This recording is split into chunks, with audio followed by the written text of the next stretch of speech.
देखिए ये स्टॉक ऐसा है कि लंबे समय से चर्चा में था। पता ही था सबको कि पैरेंट किसी न किसी दिन एग्जिट करेगा ही, और कल देर रात आप देखें तो एक्सचेंजेस पर नोटिफिकेशन और सर्कुलर यहाँ पर देखने को मिले।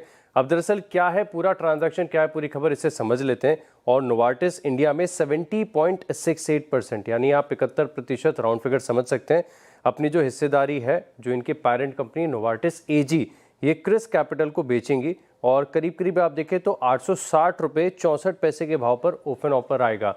अब आज 20% की तेजी इस कारण से देखने को मिल रही है क्योंकि कल की क्लोजिंग 830 थी, तो उससे प्रीमियम है। अब एक 26% मैंडेटरी जो ओपन ऑफर होता है सेबी के रिक्वायरमेंट के अनुसार, ये 552 करोड़ में होगा। और जहां पर अगर आप देखें तो फरवरी 2024 में ही नोवार्टिस एजी ने ऐलान कर दिया था कि वो इंडिया बिजनेस से यहाँ पर वो एग्जिट करते हुए नजर आएंगे।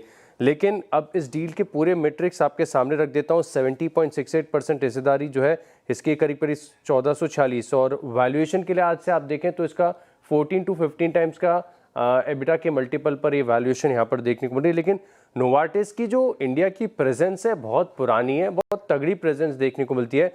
स्क्रीन पर आएंगे कुछ इनके इंडिया के ब्रांड्स, हालांकि मैं सबका नाम लेने का प्रयास भी नहीं कर रहा हूँ, एक दो मैंने कोशिश की थी। एक तो वोवेरिन है, एक गिलविक है, एक एक्सिलॉन है, एक माइफोर्टेक है। ये सब शायद जो प्रैक्टिशनर होंगे उन्हें समझ में आता होगा, लेकिन हमारे लिए तो यही काम की चीज़ है कि वेल नोन ब्रांड्स है, पकड़ काफ़ी अच्छी है। और फाइनेंशियल्स के लिहाज से देखें तो कुछ साल से टॉप लाइन की ग्रोथ बड़ी धीमी हो गई थी, लेकिन मार्जिन में इंप्रूवमेंट देखने को मिला है। खासतौर पर आप देखें तो 9 मंथ FY25 और 9 मंथ FY26 में यहाँ पर आप देखें जो एबिटा मार्जिन 24.8% के थे वो 27.9% के यहाँ पर देखने को मिले।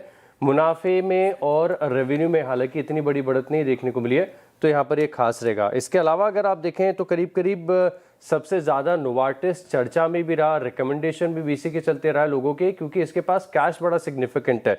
इनकी बुक्स में देखें तो तकरीबन 600 करोड़ के आसपास का कैश है, जो कि बहुत इंपॉर्टेंट हो जाता है। तो वैल्यूएशन के लिहाज से देखें तो ये स्टॉक हमेशा से आपको सस्ता ही मिलेगा, या आप इसकी फाइजर से तुलना करें, GSK फार्मा से या फिर एबिट से, तो पी मल्टीपल के लिहाज से 24 टाइम्स पर सस्ता है। और वहीं इसकी पेरेंट कंपनी देखें तो 23 टाइम्स पर चल रही है।